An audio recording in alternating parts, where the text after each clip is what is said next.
Hi guys, welcome back to the channel. Now I saw this picture of the London skyline and I thought this is going to make a cracking sketch. So I'm going to be walking you through it step by step. So some loose line work, some simple painting, it should be a great one for beginners. So let's get started. So if we look at this reference drawing, it's really cool. It's got this fantastic diagonal stripe running through for these pendant lights. It's a very iconic scene of sort of Big Ben and the Houses of Parliament. As soon as I saw this image, I just thought this is going to make a super simple but cool little sort of urban sketch. So as you can see here, I'm using my FlexiSpot pen, and this is a lovely heavyweight brass fountain pen. I love it. And this was introduced to me, this pen, by John Harrison, who you can see here on YouTube. He's a fantastic artist, and it's got a lovely weight to it. And it's a funny thing about drawing, you know, if you're drawing on rough paper, it's quite a tactile sort of experience, really. And there's something about the weight of the brass pen, and weirdly the smell, and even the temperature of it. I know it sounds crazy, but they're just really nice to use. They feel very tactile. The FlexiSpot is a really small little tiny pen. You can use it like I've used it here, just as a little stub. It's like a half-length pen, or you can stick the lid on, or post it, as they say. But here I'm just using it like this. So I'm starting on the left-hand side, as I often do. Being right-handed, it means I don't smudge the paper. So this video is not only about looking up to sketch, it's also about standing up to sketch. And I've got a new toy that I'm going to share with you, and we're going to talk about stood-up sketching. Now, I do a lot of my sketching sitting down, and I do an awful lot of video editing sitting on my bum. Now, my wife has a really cool standing desk. Now, I get very envious at this because it means that she can spend some of her days standing to work, which is much healthier. It's much better for your posture, keeps your core strong, and particularly if you're a slightly older person, as I am, keeping your core strong is really the secret to mobility and staying mobile for as long as possible. So that's the reason why I am reviewing this amazing FlexiSpot E7 Plus desk. Now you may say, but there isn't a desk there. Well, hold on. It's got a 200 kilogram capacity, very strong. It's nice and quiet. You can pretty much sit it to any height. I mean, I'm 6 foot, and I really wouldn't want it any higher than this. So yeah, I think this is perfect. So I'm really looking forward to using this desk. What I'm going to do is I'm going to probably purchase a table easel as well. And then particularly if I'm working on bigger pieces, obviously I might want an A3 easel. I can work away, be comfortable, not get a sore back and not get a sore bum because I'm stood. So this desk is the E7 Plus, which is the 4-leg standing desk. So it's got extra stability. It's really quiet and smooth to operate. It has all sorts of safety features, so it can't come down if there's anything blocking it, or go up if there's anything blocking it. As you can see from the footage, the adjustable height range is pretty big. It's 66 centimeters all the way up to 131. The desk also comes with an integrated cable management system. And also, I think it's probably worth mentioning the 10-year warranty, which is pretty impressive. And unlike some other companies, FlexiSpot also offers customer support. It has a 4-height memory function, which it means that once you get dialed in with the right height for drawing, the right height for maybe using your laptop or whatever function you want, you can dial in those 4 memories and just go straight to those memories by just pressing one button. So it features an anti-collision system, a low-energy LED display, which automatically shuts down when it's not being used. It even has a child lock to stop your kids coming into the office and fiddling with the buttons on the desk, which, you know, I know they do. So thanks to FlexiSpot.co.uk for sending me this fabulous desk to review. Now, if you've ever assembled a bed at home or any kind of furniture, you won't have any problems with assembling this desk. It's really well packaged as well. So do check out the link below in the description, which will take you to this product, and there's hopefully also going to be a link coming up in the window here. So let's get back to the drawing. And what I'm doing is I'm making my way across using a continuous line method of drawing. I always say that the continuous line method was probably one of the more influential drawing exercises that I did, that really did change my style a lot. Coming from a background of industrial design where you use Obviously you do sketching and development drawings, but when it comes to presentation drawings, if you're doing manual drawings and not like CAD stuff, you will use drawing aids. You know, you'll use rulers and French curves, and you will freehand some stuff, but it has to be absolutely bob on. And that meant that my drawing used to be very tight. And then when I discovered drawing exercises like blind drawing and time drawing exercises and like continuous line drawings, it really freed me up to explore looser and kind of more, I would say, more fun styles of drawing. And it gets rid of that perfectionism, you know. So here what I'm doing is I'm just looking at the shapes on the roofs. I mean, if you look closely, I'm really simplifying. I'm not being a slave to the reference drawing. It's an inspiration. You know, if you want photorealism, do take a photo. It's much easier. So what I'm looking to do is simplify and sort of zone out the drawing. You know, just choose some areas to demarcate and other areas not. And then in some bits, I am just, you know, filling in some lines and creating some shapes that suggest or kind of hint what's going on in the reference drawing there.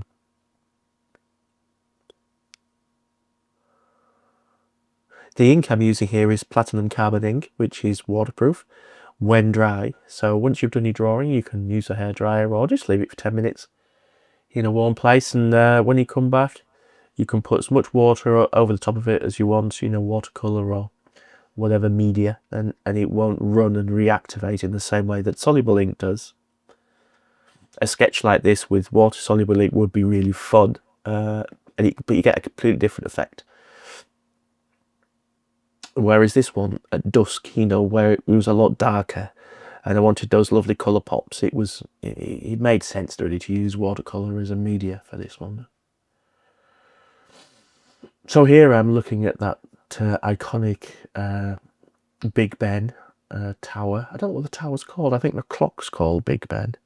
But anyway, but yeah, the clock tower. And again, I'm just trying to keep the tip of the pen, you know, the nib on the paper as much as possible. And I'm purposefully trying to be loose and gestural, you know, just kind of hinting at stuff. I'm not going in there and putting any massive amount of detail in. This, I know, is going to be quite dark. There's going to be quite a lot of ink over the top of this. So that's the other thing. I'm not necessarily going to be able to see a lot of this. Often when you're drawing buildings, you don't actually have to, you know, draw every window or draw every lump. You can suggest texture. You can actually almost do more by not literally drawing every single bit. The human brain has a fantastic simulation software built into it. All you have to do to test that is look at some patterns, you know, look at a close-up of the wooden texture on a piece of old furniture or a bit of wallpaper, and you'll see faces and shapes within that. So we have this amazing ability to be able to look at a small amount of detail and actually almost fill the rest in ourselves with our brains. Which is lucky for us urban sketchers, because we don't have to be too literal. We can be, you know, suggestive rather than... So we're getting to the point of finishing the drawing really here. We're not far off. I'm obviously adding a little bit more detail into where the clock is. Despite what I've just been saying about not getting carried away, I've decided to put the hands in. Typical, eh? Now, as you can see, there's a little bit more line weight around the outside of the you know, the buildings, and that I like to play with line thickness. I think it's quite an important part of my art, really. And it's a bit of a game you can play. You know, generally speaking, if you have stuff that's closer to you, you tend to have a thicker line around it. And then I've gone and done this wonderfully abstract pendant lamps, is it? Well, it's basically a row of lamps. Now I'm purposely here trying to make these circles, not circles, if you know what I mean. I'm trying to, again, gives it a bit of sympathy with the rest of the drawing. If you made this bit in the foreground really perfect, in the sense of it being a very accurate rendering, then I think it would lose a little bit of that slightly jauntiness that I quite like in some of my art. But again, I've tried to continue the continuous line theme. So here we're going to begin using a hairdryer on that. But not until I've done a tiny little bit more line work. I've been sitting and looking at it, as I often do. I think one of the things about art that you really have to lean into sometimes is just sort of relaxing. And often I'll do a piece, or I'll do half a piece, and I'll sort of put it on the mantelpiece, and I won't look at it for a couple of days, and I'll let it prove or bake, and then I'll come back and have another look at it, especially if I'm not sure it's finished. And I think here I've been sitting just for a couple of minutes, and I've been looking at this drawing and thinking, you know, is there anything else that I need to do to it? You know, is there anything else it needs? And I've decided to go in and work on a few of the other areas where I think it just needs a little bit more of an outline. And the hero of this piece inevitably is going to be the tower here. Queen Mary's Tower, like that road it is. So what I've decided to do is go and add a little bit of pen work in there. And I think that probably concludes the line work aspect of this one. So it's off for a hairdry. So here we are at the painting stage. And there's nothing too complicated about this really. I could have done several layers and built it up and put a lot more contrast in the buildings, but I wanted to keep this simple. And I think one of the reasons, well, it works better on YouTube, to be honest, you know. But it means it's a little bit more approachable for beginners. But I also think as well, weirdly, sometimes these more rough sketches, they actually benefit from a bit more of a guerrilla style of painting. You know, if you get too precious, they lose that lovely energetic feel to them. So what I've done obviously is I've wet the sky. I've not been too precious about, you know, making sure that it's perfect, because I'm going to be going over the buildings with a much darker colour anyway. So, you know, I could have actually wet the whole piece really. And I've not masked any areas off or anything. I'm just looking at the reference drawing and sort of busking the sky in really. There is some blue elements, and I'm just putting, but not a lot of blue, I'm putting those sort of directly in. And then I'm mixing some of these purples and these pinks. And this is Deep Deep Light Paint watercolours I'm using here. These are wonderful watercolours, and they're very environmentally friendly and you know, very safe to use, and just a lot of amazing pigments, really interesting granulations, really interesting colours. And I'm an ambassador for Deep Deep Light Watercolours, and if you're interested in a discount code, you could have a look at my profile and there'll be some information there. So the colours that I'm choosing to use here, some of them are a little bit poppy, you know, some of them are a little bit bold, but I quite like that. I think you could go very literal, you could go very accurate to the drawing, and it would still look really cool, but I just wanted to do something a little bit more cartoony really, if that makes sense. I know I do like bold colours, and I do like a piece of art to feel like a real impression of an evening, you know, where it's a little bit like a story. You know, if you were telling a story of a holiday, you wouldn't necessarily accurately describe that holiday to a friend. You know, if there was a big storm or something, you would paint a picture. You'd say, oh, it was terrifying, the rain was coming down, and you know, it's a narrative. It's a poem, if that makes sense. It's not a literal interpretation of a scene. You know, that's what photography is for. So what I'm doing is I'm choosing to pull certain colours out that I think really sing. Now that depends weirdly on your palette, because some palettes have very, very strong colours that seem to work very well, and on other collections of watercolours, you know, certain colours just won't quite be as strong. With these Deep Deep Light paints, there is some colours that absolutely sing. You know, that there's this bilberry here, which is this purple colour, and then there's magenta rosso, which is this pink, and they just they work so well. And weirdly, I think when I saw the reference drawing, I was thinking about the palette, you know. So it's just a case of capturing that feel and that mood, really. So again, you know, this paper, made sure I put a lot of water on at the beginning, and it stayed pretty wet. And because I'm adding pigment and then I'm adding very, very wet washes onto it, it will stay wet for quite a while. So there's no fear there. And if it did start to dry, you know, I would recommend getting some water in one of those little spritzer spray bottles, you know, the kind of thing that you would use on plants. And you could always add a little bit more water on just to keep it moist. But most of the time, as long as you make sure when you put water on the page at the beginning, make sure you put plenty on, it will generally do the job. Now, I tend to work flat. A lot of people, when they do watercolour, they'll tilt up ever so slightly. You can do that. I tend to work flat. It just seems it's the way I've always done it, really.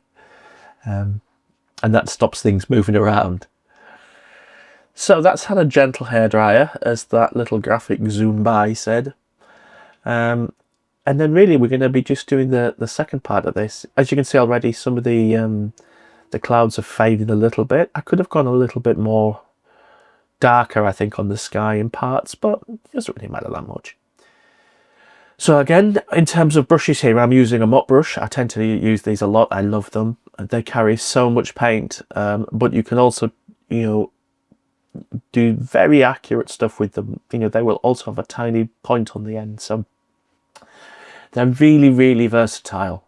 And one of the problems I think you have when you start off with watercolour is that you will use too small a brush and bits end up drying, and you end up with washes that become a bit stuff fragmented, so you'll have hard edges where you don't want them. Whereas the nice thing about using a mop brush is it just puts down so much water, so much pigment and water together, that you end up with consistent washes, where you end up with the even washes, which is really, you know, that's quite an important bit of the watercolour process.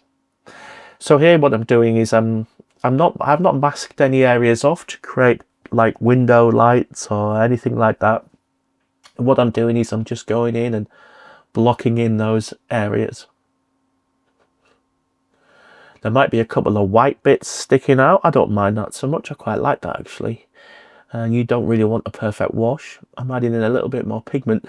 The pigment I'm using there to make the grey is just a French ultramarine, which is, you know, quite a granulating colour.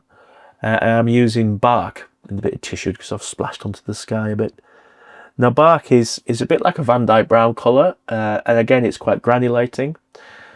Granulating colours work really well on stonework because the very nature of stonework, you know, it is granular, you know, so you get these wonderful textures.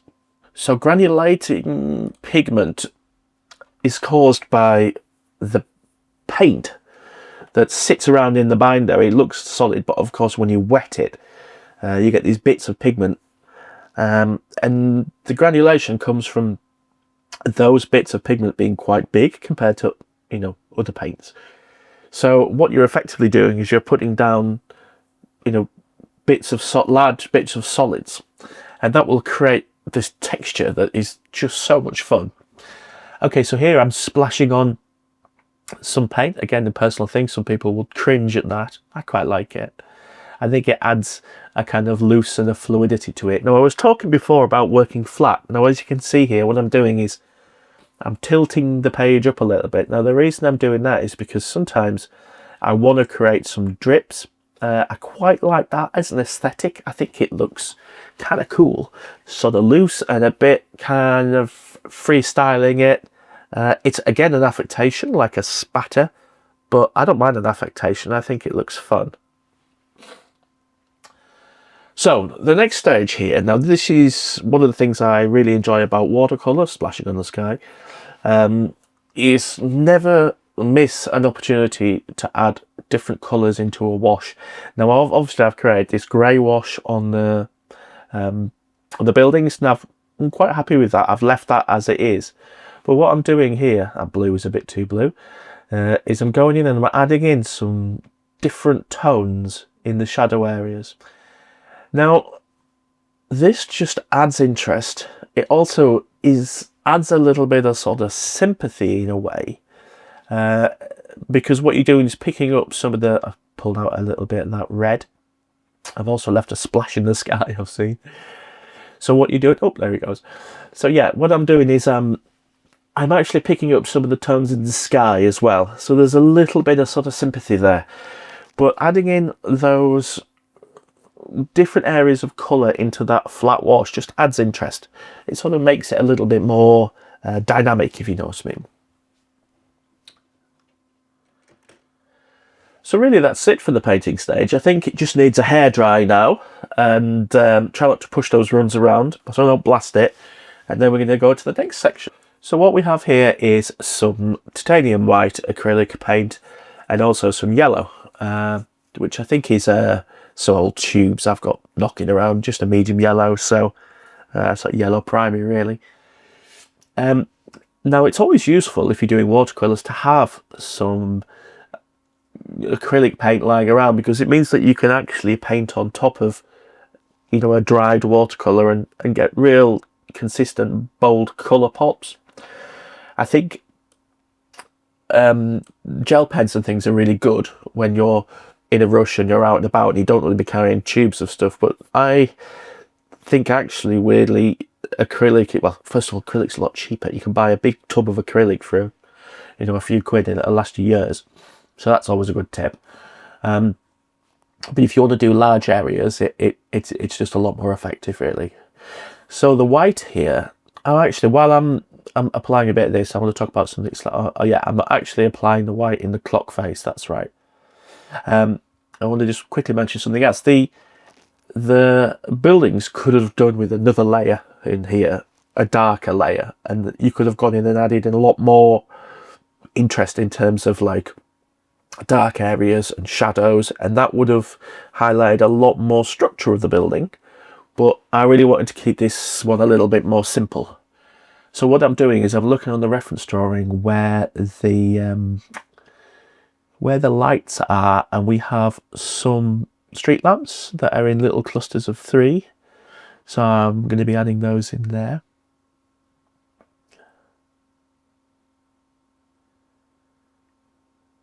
Again, it's interesting, this idea of sort of dusk.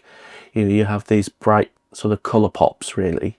And if I'd have gone a bit darker with the sky, and again, I could have gone with another layer on the ground, and that would have given you a lot darker image so that the whites would have just popped that little bit more.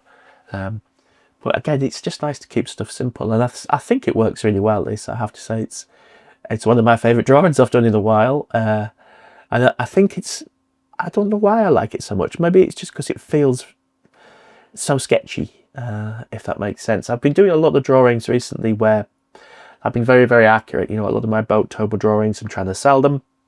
So I want them to be accurate because it's raising money for charity. So it's really nice to sort of step back and just do something almost like for me, if that makes sense.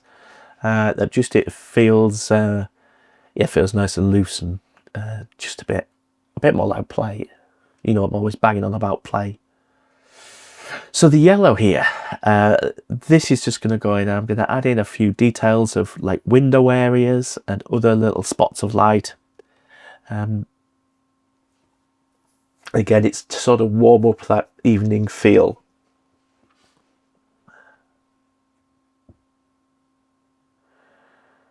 So yeah, these little acrylic tubes, super cheap. You don't even have to, you know, get decent quality paint. You know, just get cheap ones. You can get a set of acrylic paints for not a lot of money, and just have a play with them. I mean, it's also worth actually painting with acrylic paints. They're a lot of fun. And if you're doing a lot of line and wash drawing, or if you're just learning to draw, learning to sketch, sometimes having a break and actually just playing with paint is kind of what you need to a bit of a recharge. I have a set of gouache paints that I occasionally take for a walk, and we'll have a little bit of an old school paint. And I have acrylics as well, and I do have certain sketchbooks that I'll just put, you know, gouache stuff in, just to vary it up a little bit. So, always do a cheesy signature. I like my signature. I think it is cheesy, but I still like it. I remember talking to another artist about it, and he was grumbling because he was saying, your signature's really cool. And I felt strangely very proud of that. I mean, if you just said my art was good, I would have told him to do one, but well, it's about the signature. Yeah, that's nice. So look at all those variations in there. Look at all that granulation. Look at all that lovely magic. Yeah, I like it. Some more indecent close-ups.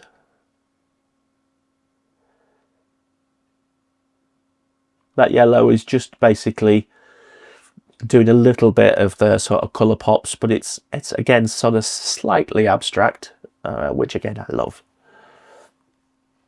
And a continuous line drawing vibe, you can see that it's very chaotic. Weirdly, it kind of works the more you step away from it, the line work.